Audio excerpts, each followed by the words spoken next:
Hello po, kamusta po ang lahat mga tambay? Si Kamanong po, nagbabalik po muli para po magkomento po sa inyo. Samahan niyo po inyong lingkod dito po sa Tambayang Makabayan.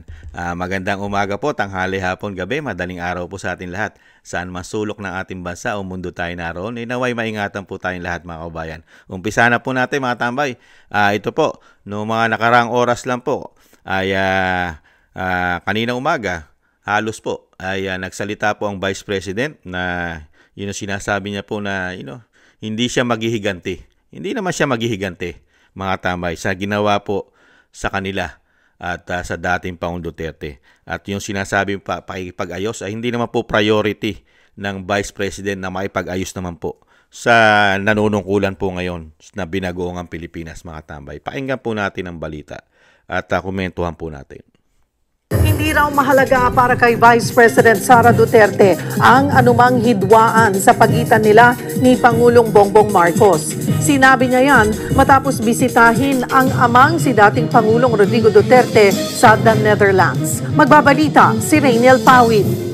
Kailangan natin magkaisa. Kasabay ng kanyang 47th birthday, binisita ni Vice President Sara Duterte ang amang si dating Pangulong Rodrigo Duterte na nakadetain sa International Criminal Court sa The Hague, Netherlands. Dumalo rin si VP Sara sa isang rally ng Filipino community na nananawagang pabalikin na sa bansa ang dating Pangulo. Pero wala raw sa agenda ng ama ang maghiganti o rumesbak sa mga taong nasa likod ng kanyang pagkakakulong. No, history will tell us former President Duterte, he never went after his political enemies. No one at all in his entire career who was against him politically did he go after. Pinaghahandaan naman na daw ni VP Sara ang impeachment trial sa Senado. Physically, I prepare for everything by making sure that I get the 8 hours of sleep and the vitamins that the doctors recommend that I take. Natanong din si VP Sara tungkol sa pagkakatalaga ni Major General Nicolas Torre III bilang susunod na hepe ng Philippine National Police. Pero tinawanan niya lang ito. Sorry, that's my reaction. Sir, next question.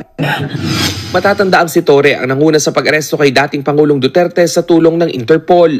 Nagpasalamat naman si VP Sara sa mga Pilipino abroad na sumuporta sa mga pambato nila sa nagdaang Bilang Pilipino 2025. We thank them for their participation in the overseas absentee voting, and we thank them for supporting the Senate candidate. And of course, yan po mga tambay. Yan po, hindi po priority o sinasabing ang pamilya Duterte ay hindi po mapaghigante kahit po ang dating Pangulong Duterte. At mismo ang dating Pangulong Duterte ay wala po sa plano niya, mga tambay, na maghigante sa mga gumawa po sa kanya nito, mga tambay. Totoo naman po yung mga tambay. Bakit ka naman maghihigante? Kung susundin mo naman ang proseso ng batas. Di ba? Kung ang proseso ng batas, darating po kasi yan ang panahon po yan. Kasi po, hindi po kasi swapang Ngayon po kasi, mga tambay, hindi po umiiral ang proseso ng batas ngayon. Komento ko po, mga tambay, komento na inyong lingkod. Pagdating po ng binagoong ang Pilipinas, so wala pong proseso pagdating po sa pamilya Duterte. Sa iba siguro pangyayari, may proseso ng batas. Lalong-lalo po pagka sa kanila na ang i-implement ang batas, kailangan ng proseso. Ganyan po Pagka sila na po ang i-implement, magbibigay ka na implement ng batas, kailangan dumadaan sa proseso. Yan po ang sinabi ng DOJ Di ba? Nung pinasasagot po sila ng 10 araw dahil po sa isasampang kaso o investigasyon na lalo sa pag-aresto nila sa dating Pangulong Duterte. Di ba? Ano sabi ng DOJ Secretary? Wala raw proseso sa batas yung ginawa ng ombudsman. Nakita niyo po. Kaya yun po yung sinasabi natin. Pagka po sa kanila, kailangan ng proseso ng batas. Pero pagdating po sa mga Duterte, kailangan instant ang batas. Mabilisan. Hindi na kailangan ng proseso. Ganyan po katindi ngayon. Kaya yung sinasabi po ang paghihigante, mga tambay, talagang hindi naman po naghihigante ang pamilya Duterte, mga tambay. Nakita naman po natin yan sa dami po ng bumatikos sa dating Pangulong Duterte ng 6 na taon. Meron po ba siyang pinaghigantihan? At meron po ba siyang pinabagsak kahit po ang Vice President? Ang kanya pong Vice President na si Leni Robredo? Pinabagsak niya po ba nung siya po'y nanunukulan? Di po ba hindi? You know, may mga kaso po ba na sinampa? Na-impeach po ba sa panahon niya? Di po ba hindi? Ngayon po ba? Yan po ang pagkakaiba ng pamilya Duterte sa nakaupo po ngayon. Ang pamilya Duterte, hindi po sila gahaman, swapang, ganid sa kapangyarihan. Nakita niyo po, ang pamilya Duterte, ang dating Pangulong Duterte, presidente na po siya. Ipinaglaban niya po ba? Ipinilit po ba niya na tumakbong presidente ang isa sa kanyang pamilya kung ito ay kahit hindi gusto? Di po ba? Sino po ba nasunod? Di ba yung kalayaan magdesisyon ng kanyang pamilya? Hindi po siya diktador. Hindi po diktador ang dating Pangulong Duterte. Di po ba? Kahit po siya ay presidente na makapangyarihan po at minamahal ng majority ng taong bayan dahil napakataas ng kanyang approval at trust rating ng 6 na taon. Hindi po katulad ngayon. Sumasadsad pababa. Pero pilit pa rin ibinabangon ng mga mainstream media di umano ang popularidad nito. Ganon po katindi. Di po ba? Nakita niyo po yung difference sa panahon natin ngayon. Yung hindi pagiging swapang ganit sa kapangyarihan, greedy ng pamilya Duterte at hindi mapaghigante. Di ba? Ganon po sila maglingkod bayan. Lingkod bayan po ang katrabaho po nila. Hindi po lingkod kapangyarihan para magkaroon sila ng kapangyarihan na hindi na mawala sa kanila. Handa silang, handa silang isakripisyo ang kanilang mga sarili. Katulad po niya, sinakripisyo na po ni dating Pangulong Duterte ang kanyang sarili kahit po napakaraming paglabag sa batas ang ginawang pag-aresto sa kanya. Di po ba? Ganun po katindi. Hindi po katulad ngayon. Nakita niyo po kung paano po sila humawak ng kapangyarihan. Hindi pa po nag-iinit bilang Vice President ang Vice President Sara Duterte. Ano na po ginawa? Tinamnan na po nila ng issue. Issue raw ng corruption, confidential fund, na mismo ang COA sinasabing maayos ang paggamit ng confidential fund at wala sila nakikitang anomalya sa confidential fund ng Vice President. Nakita niyo po kung gaano po ka-greedy, di umano, kaswapang, kaganid sa kapangyarihan nung bumalik na po sa kanila ang kapangyarihan. Nakita niyo po yung difference. Kaya po ang ating bansa ang nagsasaper. Sakripisyo po ang ating bansa ngayon, mga tambay. Lalo-lalo sa korupsyon, sa ating kaperahan. Ibang klase po nangyayari po sa atin ngayon sa ating kaperahan. Pati po sa ating ginto, sa Central Bank, may issue. Pati ang mga proyekto po nila na ginagamitan po ng pera, nakakautang pa tayo sa labas ng bansa. At bumabaon ng ating utang. Buwan-buwan na dadagdagan ng ating utang. Nakita niyo po, puro pamumulitika. Nakita niyo po yung difference, mga tambay. Kahit anong pagpapabagsak nila, kahit anong sama ang gawin nila sa pamilya Duterte, lalong-lalo po sa dating Pangulong Duterte, ay, nahandun pa rin po yung pagpapatawad nila. Pero, hindi pa sa ngayon na parang walang nangyari. Kaya katulad na sinasabi ng Vice President, okay na yon. Hindi priority ng Vice President na tayo magplastikan na parang walang nangyari. Diba? Okay lang yon. Trabaho tayo. Sige. Trabaho ang problema ng bansa ang asikasuhin muna natin ngayon. May tamang panahon para dyan, mga kabayan. Yung sinasabi po, ang pamilya Duterte ay mapagpatawad. Pero ang batas po ang kailangan umiral. Batas. Kaya po dito, pagka po wala na sila sa kapangyarihan at naging palarin po ang Vice President na maging Pangulo ng bansa. Ayan po. Baka po ibabalik po ang proseso at ang batas. Kailangan po masunod ang batas. At dyan po nila malalaman ang totoong proseso ng batas. Mga kababayan, lahat po sila.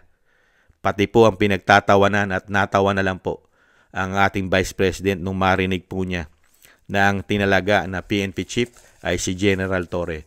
Isa pong abogado ang Vice President. Abogado rin po ang dating Pangulong Duterte. Hindi ka ba matatawa kung ikaw ay isang abogado at magaling ka abogado? Yung hindi sumunod sa batas, sa proseso ng batas. Alam mo sa sarili mo dahil abogado ka. Siya pang tinalaga ng PNP chief. Yung napakaraming paglabag sa proseso ng batas na ang dapat ay sundin ay batas. Ang pulis po ay dapat sumunod sa proseso ng batas. Batas. Nasaksihan ng pamilya Duterte kung ano po ang ginawa sa kanyang ama. Kidnapping, yan ang lumalabas sa finding ng Senado. Di po ba? Sa kanilang pag-iimbestiga. Dahil napakaraming proseso ng batas ang nilabag. Lalong-lalo po yung napakasimpleng batas na pag ikaw ay may inaresto, lalong-lalo kung international ang nagpapa-aresto sa'yo. Kailangan mo muna itong dalhin, ipresenta sa lower court ang akusado na sinasabi ng international. Di po ba? Dahil international yung nagpahuli, ICC, International Criminal Court. Pero hindi mo na dinala sa korte ng Pilipinas. Dinirekta mo na. Di po ba? Isang abogado ang Vice President. Alam niya ang proseso ng batas. Kaya matatawa na lang ito. No comment. Sa ngayon, no comment. Dahil nasa kanilang kapangyarihan. Kontrolado po nila ang batas yata at kapangyarihan ng ating bansa. Walang batas-batas sa kanila. Kaya nilang labagin ito sa pagpasok po ng binagoong Pilipinas. At meron tayong presidente na hindi po abogado. Hindi po abogado ang presidente natin ngayon. At may issue pa ng pulburon. Hindi ka na abogado, may issue ka pa ng pulburon. At yung sinasabi nga ni Atty. Guanzon, ang coke iniinom, hindi sinisinghot. Nakita niyo po yun? Yung sinabi ni Atty. Guanzon. Ibang klase. Ang coke daw iniinom, hindi sinisinghot. Tapos may issue ka pa ng pulburon. Sa tingin po natin, susunod ito sa proseso ng batas. Kung may issue ka ng coke at may issue ka ng pulburon. Sige nga po. Kaya pagtatawanan na lang po Pagtatawanan na lang ng Vice President ang pagkaka-appoint sa ngayon sa isang PNP chief. Torre, General Torre. Pagtatawanan na lang niya. Lalong-lalo ko isang magaling na abogado ang tatanungin mo. Tapos nasaksihan nila dahil mismo sa pamilya nila ginawa ang paglabag sa proseso ng batas na isang general ngayon. Matatawa ka na lang dahil sila'y nasa kapangyarihan. Pero kung ang Vice President ay siya ang presidente, hindi po tatawa yan. Paiimbestigahan po yan ng tamang investigasyon sa korte. Pero kasi ngayon, yung sinasabi nga natin, wala po tayong nakikitang investigasyon dyan sa kanila. Tahimik po yata ang Korte Suprema, wala pang nilalabas na pinali ang desisyon doon sa mga isinampa po ng pamilya Duterte sa pag-aresto dyan. At ganun din po yung investigasyon na ginagawa ng Ombudsman, wala pa rin po findings. Mga katambay, malapit na po magretiro ang Ombudsman Martires, pero wala pa rin po. Yung 10 araw, tumagal na po ng ilang linggo, buwan, wala pa rin ang 10 araw na sinasabi nga kailangan na magsumite ng kanilang kasagutan, yung kanilang counter affidavit, mga katambay, kung tama ba ang kanilang ginawang pag-aresto. Nakakalungkot lang po, mga kaubayan.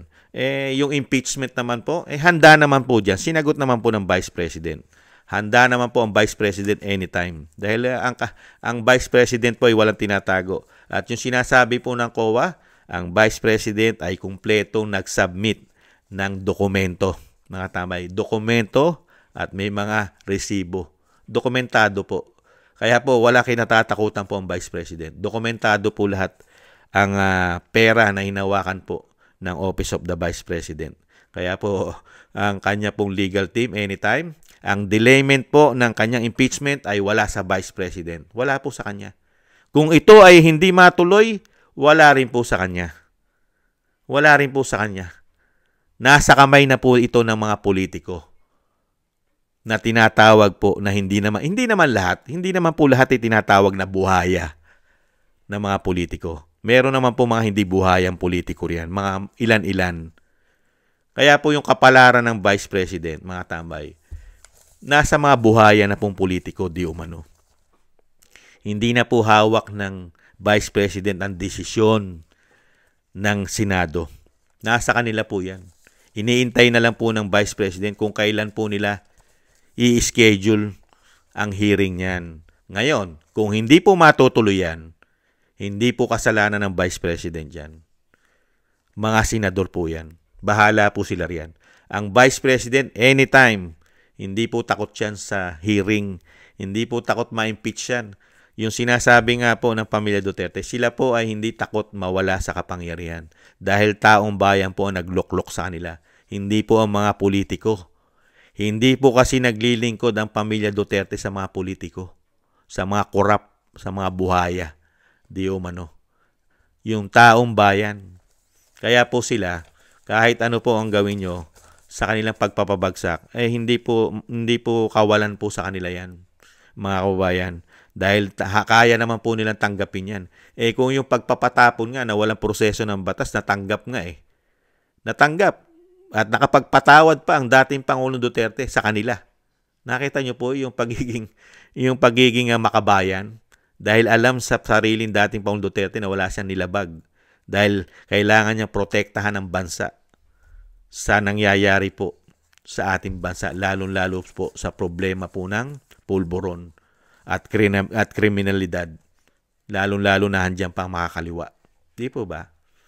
Ganyan po katindi ang pamilya Duterte. Ikumpara mo sa kanila. Sa kanila, nakita mo po, hindi sila mapaghiganti, pero pababagsakin ka. Pababagsakin ka na, ipatatapong ka pa sa ibang bansa.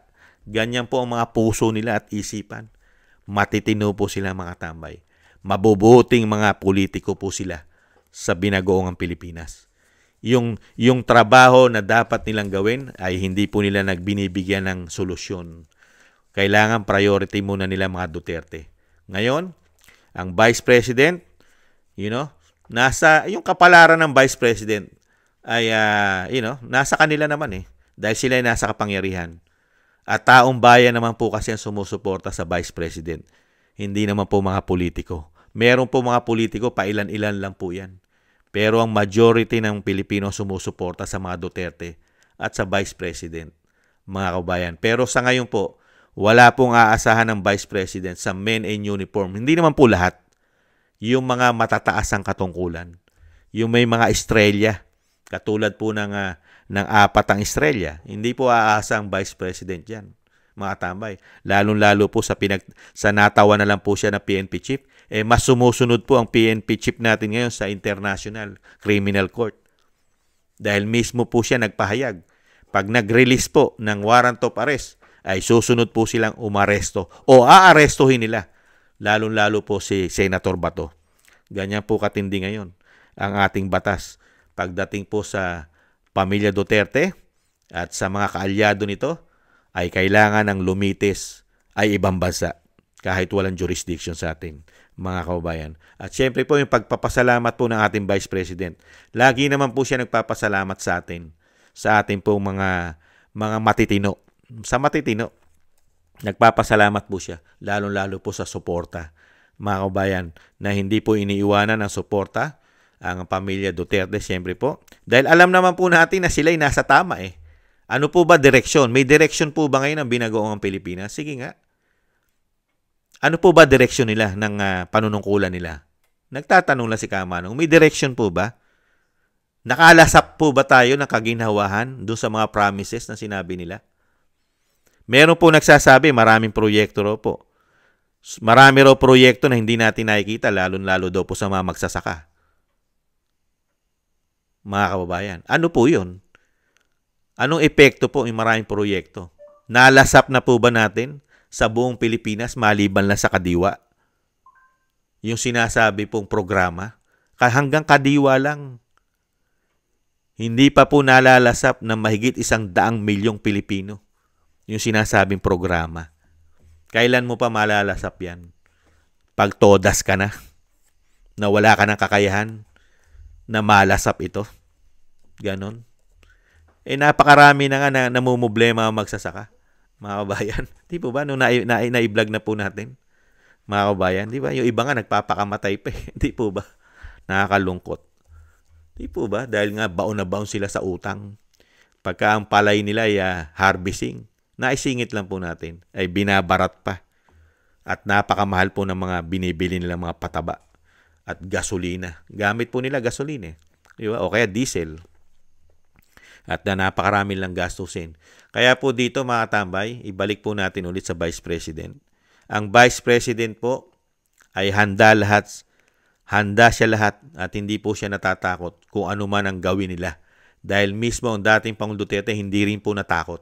Kung ano po ang ibibigay nila na kasamaan di umano sa Vice President, ay nahandyan. Tanging suportado na lang po ang suporta ng taong bayan na lang po ang halos nasa Vice President. Pero yung sinasabi mong suporta, yung suporta po ng institusyon, yung institusyon na sinasabi ni General Torre, mga tambay, ay wala po. Wala po makukuha suporta po. Dahil ang kanilang pong suporta ay nasa Pangulo di umano. Mga kababayan, hindi po para sa tama. Yan po nakikita po natin. Kaya po dito sa sinasabi nilang walang kamatayang impeachment at yung sinasabi po nila na walang kamatayang pag-aayos, may panahon po dyan, mga tambay. May panahon po. Panahon po ang magsasabi niyan, mga kababayan. Intayin po nila. Intayin ninyo po. Kung palarin po ang Vice President ay maging Pangulo ng bansa, diyan nyo po sabihin yung sinasabi nyong pag-aayos, mga kababayan. Maayos lang po yan. Kasi po sa matatalinong tao po, lalong-lalo po ang mga Duterte, kasi po yan ay piskal. Naging piskal, naging prosecutor, naging presidente, at ang Vice President ay abogado, masasabi mo lang yung sinasabi mong pakikipag-ayos. Pag inayos mo na lahat ang ginawa mo, lalong-lalo na po sa batas. Dahil mga abogado yan. Linisin mo muna sa proseso ng batas, lalong-lalo po pag naging presidente ang Vice President. Pag nalinis mo at sinabi ng Korte o ng Korte Suprema na wala kayong nilabag na batas sa lahat ng ginawa nyo sa pamilya Duterte, kung nasunod ang proseso ng batas, yan. Napakadali po niyan na sinasabi pong okay na. Malinis na. Okay na tayo. Madali na magpatawad. Di po ba? Pero sa ngayon, paano po makapagpapatawad ng mabilis? Di ba? Na wala pang nakikitang tuldok. Hindi pa natutuldukan yung problema. Dahil unang-una, hindi pa nagsasalita ang ombudsman. At hindi pa rin nagsasalita ang Korte Suprema sa issue na ito. Lalong-lalo sa pagdakip sa dating Pangulong Duterte na sinasabi po nga natin di umano na kidnapping ang ginawa nila. Di po ba? Napakahirap mong patawarin ng napakabilis nang wala pang tuldok ang issue kung tama ba ang ginawa nila. Naaayon ba sa saligang batas? Naaayon ba sa batas? Naaayon ba sa proseso ng batas ang ginawa nilang lahat? Ang gobyerno ng binagoong Pilipinas sa mga Duterte, sa dating Pangulong Duterte? Di po ba? Madaling magpatawad ang mga Duterte. Dahil nga hindi sila nagtatanim ng galit, sama ng loob, hindi katulad ngayon. Galit na galit, gigil na gigil, magpabagsak. Dahil nga po meron pong gustong-gusto riyan na maging Pangulo at maging Prime Minister pa yata. Yan po ang pagkakaiba, mga kababayan, na sinasabi pong politiko. Dito mo makikita sa pamilya Duterte yung politiko na hindi gahaman. Hindi sila gahaman. Kahit po sa Mindanao, sa kanilang syudad, malaya po ron ang mga kandidato ron kung sino pipiliin mo, di ba? At hindi po sila nagkaroon ng issue ng vote buying. Never nagka-vote buying po yan ang mga Duterte, lalo-lalo sa kanilang lugar. May mga issue po ba ng vote buying sila? Wala. Ang ibinibigay po nila sa taong bayan, trabaho. Kung paano po magtrabaho ang tamang lingkod bayan. Ilan-ilan na lang po yan sa ating bansa. Mabibilang mo na lang po sa iyong mga kamay ang mga ganyang klaseng politiko sa ating bansa. Ang napakahirap lang po, Meron nga tayong pailan-ilan na ganyang politiko, pilit pang pinababagsak ngayong panahon na ito. Nakakalungkot, mga kabayan. Maraming salamat po mga tambay sa mga nagusto po ng ating tambayang makabayan sa YouTube at TikTok. At ganun din po sa mga taga-panood po natin. Siyempre po sa mga naagusto po. Thank you po. At thank you rin po sa ating mga subscribers. Maraming salamat po sa inyong lahat. Shoutout po mga kababayan. At shoutout din po. Thank you po sa mga biyayang pinagkakaloob. Shoutout po Kingston 123 ng Hong Kong, Eric Hershio ng Canada, Jake Yahoo 4531 Mang Maisog, California, USA, Gina Ray Soli DDS ng Berlin, Germany, Julieta Silona ng Sydney, Australia, Baby Roman Ate Isa ng Cagayan, Jem Aris ng United Arab Emirates, Jobilin Watanabe ng Japan, ako si Pilam, Annie Joe, Teodorico Erguisa Jr., Arpel Villacorta, Wills Bubbles 5697, Rosalina Team 888. Thank you po sa inyo po mga kababayan. Shoutout po sa inyo lahat. Ingat po. At wag po natin kalimutan na isama po natin sa ating panalangin at dasal na maingatan po ang pamilya Duterte at makabalik na po sa lalong mabilis sa ating bansa ang ating dating Pangulong Duterte. At tayo rin po mga tambay, doble ingat po mga tambay. Ingat po tayo. Maraming salamat po. Sa muli po, paalam po muna. Bye-bye. Ingat po.